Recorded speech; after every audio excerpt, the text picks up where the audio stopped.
नमस्कार, मैं सुहाना आपके साथ और आप देख रहे हैं द न्यूज पोस्ट। वक्त तो चले खबरों में तेजी से अपडेट करने का, लेकिन इससे पहले अगर नहीं किया है आपने द न्यूज पोस्ट को सब्सक्राइब तो सबसे पहले चैनल को सब्सक्राइब करें, बेल आइकन पर क्लिक करना ना भूलें क्योंकि इससे मिलती रहेगी आपको तमाम अपडेट। तो चलिए बिना वक्त जाया किए शुरू करते हैं आज की बुलेटिन। मुख्यमंत्री हेमंत सोरेन की अध्यक्षता में झारखंड कैबिनेट की बैठक आज 25 मार्च को की जाएगी। कैबिनेट सचिवालय ने पत्र जारी कर बताया कि बैठक 25 मार्च को प्रोजेक्ट भवन स्थित मंत्री परिषद कक्ष में शाम 4 बजे से शुरू होगी। आज होने वाली इस बैठक में सरकार की ओर से विभिन्न प्रस्तावों समेत मैया योजना के बचे हुए 18 लाख लाभुकों के भुगतान से संबंधित बड़े फैसले लिए जा सकते हैं। इसके साथ ही कल की बैठक में सरकार उन विषयों पर चर्चा कर सकती है जो हाल ही में विधानसभा में सुर्खियों में रहे हैं। बैठक में आर्थिक, सामाजिक और प्रशासनिक सुधारों से जुड़े बड़े फैसले लिए जा सकते हैं। पिछली बार में भी सरकार ने कल्याणकारी योजनाओं, बुनियादी ढांचे के विकास और रोजगार को बढ़ावा देने को लेकर कई अहम फैसले लिए थे। ऐसे में इस बार भी नई घोषणाएं होने की संभावना है। वहीं मैया योजना को लेकर विधानसभा बजट सत्र के दौरान सरकार ने बताया था कि बाकी बचे हुए लाभुकों की समान राशि को लेकर कैबिनेट में फैसले लिए जाएंगे। ऐसे में कल की बैठक मैया योजना के लाभुकों के लिए बेहद महत्वपूर्ण मानी जा रही है।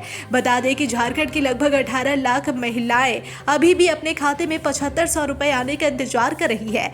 सरकार के वादे के मुताबिक होली से पहले कई लाभार्थी महिलाओं के खाते में 7500 रुपए भेजे गए, लेकिन अभी भी बड़ी संख्या में लाभार्थी महिलाएं ऐसी हैं जिन्हें अभी तक योजना की राशि नहीं मिली है। इस बीच योजना के लाभार्थियों की सूची में बड़ा बदलाव किया गया है। यह बात सामने आ रही है कि कई लाभार्थी महिलाओं के नाम योजना से हटा दिए गए हैं, जिससे राज्य में हंगामा मचा हुआ है। साहिबगंज में ब्रेन मलेरिया ने 5 बच्चों की मौत हो गई है। जी हाँ, इलाके में पहुंची स्वास्थ्य विभाग की टीम। मंडो प्रखंड के नगर भीटा गाँव का मामला। साहिबगंज जिले में ब्रेन मलेरिया से अब तक 5 पहाड़िया बच्चों की मौत हो गई है। मामला मंडो प्रखंड के नगर भीटा गांव का है। अभी भी दर्जन भर बच्चे युवा इस बीमारी से पीड़ित है। रविवार को नगर भीटा ग्राम प्रधान ने घटियारी गांव के झामुमो कार्यकर्ता को इसकी जानकारी दी। जानकारी मिलते ही डीसी ने स्वास्थ्य टीम को नगर भीटा गांव भेजा, जहां बीमार बच्चों का टीम ने ब्लड सैंपल लिया है और प्राथमिक उपचार करना शुरू कर दिया। सोमवार की सुबह सीएचओ ने बताया कि ब्लड टेस्ट के लिए दुमका भेजा जाएगा। फिलहाल दवा दी जा रही है। पलामू जिले के छतरपुर थाने की पुलिस ने स्कॉर्पियो गाड़ी लूट कर भाग रहे आरोपी को दबोच लिया। स्कॉर्पियो गाड़ी भी बरामद कर ली गई है। छतरपुर के थाना प्रभारी प्रशांत प्रसाद ने घटना की जानकारी देते हुए कहा कि छतरपुर थाने की पुलिस को सूचना प्राप्त हुई कि छतरपुर के स्टोन क्रशर व्यवसायी रामाशीष सिंह की स्कॉर्पियो गाड़ी को ड्राइवर से रविवार की रात करीब 11 बजे लूट ली गई है। बटाने नदी के समीप स्कॉर्पियो गाड़ी लूट की घटना को अंजाम दिया गया है। इसके बाद पुलिस सक्रिय हुई और छतरपुर थाना क्षेत्र में NH 139 पर सिलदाग गाँव के पास एक युवक दीपक विश्वकर्मा को गाड़ी के साथ दबोच लिया। आरोपी बागमारा गांव का रहने वाला है। उसे हिरासत में लेकर पूछताछ की जा रही है। तेजी से गाड़ी लेकर वह भाग रहा था। पुलिस पीछा कर उसे दबोचा और छतरपुर अनुमंडलीय अस्पताल में प्राथमिक उपचार के बाद उसे थाना लाया गया है और संबंधित स्कॉर्पियो चालक के आवेदन के आधार पर प्राथमिकी की प्रक्रिया की जा रही है। झारखंड के पलामू में पुलिस की पिटाई का मामला अब सदन में गूंज रहा है। पुलिस ने नावा बाजार से युवक को हिरासत में लेकर उसकी इतनी पिटाई कर दी जिससे रिम्स में इलाज के दौरान युवक की मौत हो गई। इस मामले में अब विधानसभा में विपक्ष सरकार से सवाल पूछ रही है। सदन के बाहर महफूज के मुद्दे पर जमकर सरकार को घेरा जा रहा है। भाजपा विधायक नवीन जायसवाल ने कहा कि पलामू में थाने में ले जाकर युवक को पीटा गया है। जिस तरह बर्बरता दिखाई गई है वैसे ही अब सभी अधिकारियों पर हत्या का मुकदमा दर्ज होना चाहिए। तुरंत वैसे अधिकारियों को गिरफ्तार करने की जरूरत है। विधायक सत्येंद्र नाथ तिवारी ने कहा कि पुलिस माफिया की साथी हो गई है। माफिया के साथ मिलकर लूट में शामिल है। जिस पुलिस पर आम लोगों की रक्षा की जिम्मेवारी थी, अब वह भक्षक बनकर घूम रही है। अब पुलिस निर्दोष लोगों को गिरफ्तार कर जेल भेज रही है, थाने में ले जाकर उनकी पिटाई कर रही है। ऐसे में झारखंड की स्थिति बंगाल जैसी होने वाली है। यहाँ की जनता में पुलिस का विश्वास खत्म हो रहा है और यही वजह है कि अब पुलिस पर भी हमला बढ़ गया है। गुमला जिले के घाघरा में रामनवमी जुलूस नहीं निकाले जाने के फैसले के बाद विवाद बढ़ता जा रहा है। इस मामले को सलटाने को घाघरा थाना परिसर में शांति समिति की बैठक बुलाई गई है। विगत 7 दशकों से रामनवमी का जुलूस घाघरा में अनवरत निकाला जाता रहा है, लेकिन इस वर्ष केंद्रीय महावीर मंडल ने जुलूस नहीं निकालने और किसी भी प्रकार के मेले या समारोह का आयोजन नहीं करने का निर्णय लिया है। यह निर्णय रविवार को हाई स्कूल मैदान में आयोजित बैठक में सर्वसम्मति से लिया गया। झारखंड में विधि व्यवस्था की स्थिति खराब है, चाहे वह मामला गिरिडीह का हो या फिर रांची का या फिर पलामू का। यहाँ पर पुलिस बेलगाम है। झारखंड की जनता सुरक्षित है, यहाँ तक कि विधायक भी सुरक्षित नहीं है। गढ़वा के भाजपा विधायक सत्येंद्र नाथ तिवारी तिवारी ने कहा कि कब किसके साथ क्या हो जाएगा यह ठीक नहीं है, किसी के भी जमीन लिखवा लेगा क्या ठिकाना। भाजपा विधायक सत्येंद्र नाथ तिवारी ने कहा कि झारखंड में कोई भी दबंग व्यक्ति दूसरे की जमीन हड़प सकता है, कागज या रिकॉर्ड की हेराफेरी करके जमीन अपने नाम करवा लेगा। यह स्थिति गढ़वा, पलामू समेत अनेक जिलों में है। उन्होंने कहा कि वे लोग भी सुरक्षित नहीं हैं। लोगों को महामारी जैसी आपदा से निपटने के लिए विश्व प्रसिद्ध धार्मिक नगरी देवघर में गवाली पूजा का आयोजन प्रत्येक वर्ष चैत्र मास की विशेष तिथि को किया जाता है। कल बाबाधाम में गवाली पूजा का आयोजन होगा। परंपरा के अनुसार आज से पूजा प्रारंभ हो गई है। आज पूरे नगर को मंत्रों से बांध दिया गया है जिससे आध्यात्मिक ऊर्जा का संचार किया जा सके। पूजा विधि के अनुसार आज से मंगलवार तक नगर वासियों के कहीं आने जाने पर रोक रहेगी। मान्यता है कि इस दौरान किसी भी बाहरी व्यक्ति या नगर वासी का आवागमन पूजा की शुद्धता को प्रभावित कर सकता है। मुख्य अनुष्ठान मंगलवार को बाबा बैद्यनाथ मंदिर परिसर में होगा। अगर आप राशन कार्ड धारक हैं और आपने अब तक अपने राशन कार्ड का ई-केवाईसी नहीं करवाया है तो फिर जल्दी करवा ले, वरना आपको अप्रैल से राशन लेने में दिक्कतों का सामना करना पड़ सकता है, क्योंकि राशन कार्ड की ई-केवाईसी कराने की अंतिम तिथि 31 मार्च तक की है। ऐसे में 31 मार्च तक राशन कार्ड की ई-केवाईसी नहीं करवाने से आपका नाम राशन कार्ड से भी कट सकता है। वहीं सभी के राशन कार्ड की ई-केवाईसी हो सके इसके लिए 27 मार्च तक के लिए ई-केवाईसी सप्ताह का आयोजन किया गया है, जिसके तहत पीडीएस डीलर्स कार्डधारियों के घर घर जाकर उनके राशन कार्ड के ई-केवाईसी करवाएंगे। ऐसे में इस दौरान अगर किन्हीं कारणों से आपके राशन कार्ड का ई-केवाईसी नहीं हो पाता है तो फिर टेंशन की कोई बात नहीं।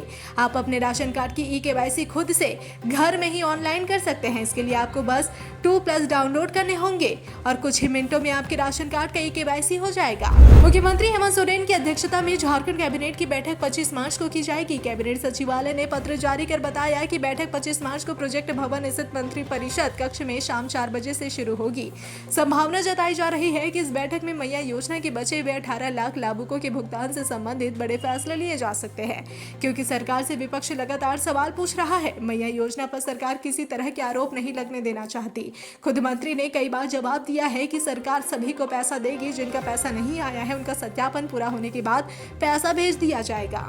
आधा दर्जन से अधिक मामलों में फरार चल रहे नक्सली दिवाकर गंजू उर्फ प्रताप जी उर्फ भूलो के देवगढ़ थाना बड़का गांव जिला हजारीबाग स्थित घर पर पुलिस सोमवार की सुबह बैंड बाजा ढोल नगाड़े के साथ पहुंची। अभियुक्त दिवाकर गंजू उर्फ प्रताप जी उर्फ भूलो उग्रवादी संगठन टीपीसी का एरिया कमांडर है। सयाल खुली खदान में हुए उग्रवादी घटना का वह मुख्य अभियुक्त है। इस घटना में बादल गंजू और समृत गंजू भी अभियुक्त बनाया गया है, जो दिवाकर गंजू दस्ते का सक्रिय सदस्य है। हालिया दिनों बड़का गांव, उरीमारी, सयाल, गिद्दी आदि क्षेत्र में घटित उग्रवादी घटनाओं को दिवाकर गंजू के नेतृत्व में ही अंजाम दिया गया था। विधानसभा सत्र के दौरान झारखंड में जाति जनगणना का मुद्दा सोमवार को सदन में उठा। इस दौरान मंत्री दीपक बिरुवा ने कहा कि सरकार जाति सर्वेक्षण कराने की संकल्पित नए वित्तीय वर्ष में पूरा करने का प्रयास किया जाएगा। साथ ही यह भी कहा कि सभी जरूरी पहलुओं का अध्ययन कर जातिगत सर्वेक्षण कराया जाएगा। इस विधायक प्रदीप यादव ने सदन में जाति जनगणना पर सवाल उठाते हुए कहा कि झारखंड सरकार ने 17 फरवरी 2024 को कैबिनेट में निर्णय लिया था, लेकिन आज तक पूरा नहीं हुआ है। तेलंगाना ने झारखंड के बाद निर्णय लिया और उसे धरातल पर भी उतार दिया। झारखंड सरकार इसी को लेकर क्या तैयारी है यह बताना चाहिए। जमशेदपुर, पूर्वी सिंहभूम और सरायकेला जिला प्रशासन ने एक अच्छी पहल की है। जमशेदपुर और आदित्यपुर को जोड़ने वाले 3 ब्रिज पर 9 फीट की जाली लगाने का काम शुरू कर दिया गया है। अक्सर इन ब्रिज से कूदकर खुदकुशी की घटनाएं सामने आ रही थी, जिसके बाद जिला प्रशासन ने यह कदम उठाया है। तीनों ब्रिज पर 9 फीट ऊंचा लोहे का जाली लगाने का काम शुरू हो गया है, ताकि कोई भी इन ब्रिजों से कूदकर खुदकुशी ना कर पाए। आए दिन इससे पहले मानगो स्वर्ण रेखा ब्रिज से कूदकर खुदकुशी की घटनाएं हुआ करती थी, जिसके बाद जिला प्रशासन की ओर से स्वर्ण रेखा ब्रिज पर दोनों तरफ 9 फीट ऊंची जाली लगा दी गई, जिसके बाद वहां खुदकुशी की घटनाएं बंद हुई। अब Adityapur bridge, Adityapur toll plaza bridge और डोबो ब्रिज पर कुछ घटनाएं घटी, जिसके बाद दोनों जिलों के अधिकारियों की एक बैठक हुई और तीनों ब्रिज पर 9 फीट जाली लगाने की सहमति बनी। जमशेदपुर में अपराधियों का हौसला बुलंद दिख रहा है, जहां साक्षी आम बागान के पीछे एएसजी अस्पताल के पास टहल रही बुजुर्ग महिला से सोने की चेन की छिनताई का प्रयास किया गया। महिला द्वारा शोर मचाने पर महिला के पति घर से निकले और आरोपियों को दौड़ाया, लेकिन अपराधी बाइक से हवाई फायरिंग करते हुए फरार हो गए, जिसके बाद आज सुबह पुलिस को सूचना दी गई। मौके पर पहुंची पुलिस ने खोखा बरामद कर लिया है, अपराधियों की तलाश में जुट गई है। थाना प्रभारी ने बताया कि चेन छिनताई का प्रयास करने के बाद असफल रहे अपराधियों ने हवाई फायरिंग की है। हालांकि इस हवाई फायरिंग में किसी को हताहत होने की सूचना नहीं है। उन्होंने कहा कि अपराधियों की धरपकड़ के लिए एक टीम बनाकर छापेमारी की जा रही है। राज्य में संचालित 80 सीएम स्कूल ऑफ एक्सीलेंस में आज आयोजित नामांकन परीक्षा शुरू हो गई है। इस परीक्षा में लगभग 35,000 स्टूडेंट्स एग्जाम देने के लिए शामिल हुए हैं। ऐसे में कदाचार व शांतिपूर्ण परीक्षा के आयोजन के लिए विद्यालय के केंद्र अधीक्षकों को दिशा निर्देश दिए गए हैं। वहीं झारखंड एजुकेशन प्रोजेक्ट काउंसिल ने अपने आधिकारिक एक्स हैंडल पर पोस्ट शेयर कर विद्यार्थियों को शुभकामनाएं दी। जेईपीसी झारखंड ने पोस्ट में लिखा है कि राज्य में संचालित सभी सीएम स्कूल ऑफ एक्सीलेंस में आज नामांकन परीक्षा का आयोजन किया गया है। इन परीक्षाओं में 35,000 विद्यार्थी शामिल हो रहे हैं। विद्यार्थियों और अभिभावकों में उत्साह है। विद्यार्थियों को शुभकामनाएं। बता दें कि परीक्षा के बाद मेरिट लिस्ट जारी की जाएगी, जिसके आधार पर ही बच्चों का स्कूल में एडमिशन हो पाएगा। वहीं 1 अप्रैल से नए सत्र की शुरुआत हो जाएगी। आईपीएल का 18वां सीजन शुरू हो चुका है। सीजन में सबसे खास बात यह है कि आईपीएल के मैदान में एक साथ 2 झारखंडी नजर आ रहे हैं। एक साथ 2 झारखंडी को देखकर हर कोई गर्व महसूस कर रहा है। चेन्नई सुपर किंग्स में महेंद्र सिंह धोनी खेल रहे हैं, तो मुंबई इंडियंस से देश के पहले आदिवासी आईपीएल खिलाड़ी रॉबिन मिंज, जिन्होंने आईपीएल में डेब्यू किया है। बता दें कि झारखंड में रॉबिन के फैंस और उनके परिवार वाले उनके डेब्यू का बेसब्री से इंतजार कर रहे थे। हालांकि डेब्यू मैच में रॉबिन की किस्मत ने उनका साथ नहीं दिया। रॉबिन ने चेन्नई सुपर किंग्स के खिलाफ बल्लेबाजी करते हुए 9 गेंदों पर सिर्फ 3 रन ही बनाए। गिरिडीह के मुफस्सिल थाना क्षेत्र के अजीडीह जमबाद स्थित शिवम आयरन स्टील प्लांट में एक बड़ा हादसा हुआ है, जहां फैक्ट्री के अंदर काम करने वाले एक मजदूर की फैक्ट्री के अंदर हुए गैस रिसाव के बाद दम घुटने से मौत हो गई। मृतक मजदूर की पहचान जमबाद निवासी अरुण तांती, पिता राजेंद्र बरीक, उम्र करीब 27 वर्ष के रूप में की गई है। घटना के बाद मृतक के परिजन और आसपास के गांव के काफी संख्या में ग्रामीणों ने शव के साथ फैक्ट्री के मुख्य गेट के बाहर मुआवजे की मांग को लेकर प्रदर्शन शुरू कर दिया। आक्रोशित लोगों ने शव के साथ शुरू किया प्रदर्शन। इधर घटना की सूचना पर मुफस्सिल थाना पुलिस की टीम भी मौके पर पहुंच गई और आक्रोशित लोगों को समझाने का प्रयास कर रही है। घटना के बारे में मृतक के परिजनों का कहना है कि अरुण तांती हर दिन की तरह रविवार को भी नाइट ड्यूटी करने के लिए फैक्ट्री गया हुआ था। रात में ही फैक्ट्री के अंदर गैस रिसाव हुआ और इस गैस रिसाव के कारण अरुण की मौत दम घुटने से हो गई। झारखंड में निकाय चुनाव कब होगा, यह सवाल सभी लोगों के मन में है। जनता से जुड़े मुद्दे को विधानसभा में विधायक सरयू राय ने उठाया और सरकार से पूछा कि आखिर कब तक निकाय चुनाव सरकार कराएगी। सरकार कब तक ट्रिपल टेस्ट कराकर चुनाव कराने की दिशा में आगे बढ़ेगी।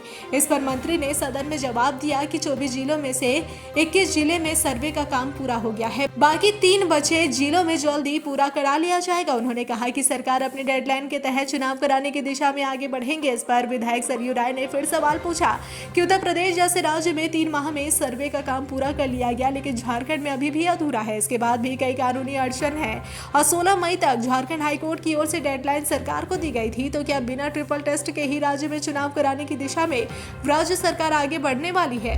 लातेहार के पिंडारको में सोमवार की सुबह करीब 11 बजे कुएं से एक युवक का शव बरामद हुआ। उसकी पहचान 20 वर्षीय चंद्रदेव यादव के रूप में हुई है। इस संबंध में परिजनों ने बताया कि चंद्रदेव यादव रविवार शाम को अपने घर से घूमने जाने की बात कहकर निकला था, मगर नहीं लौटा।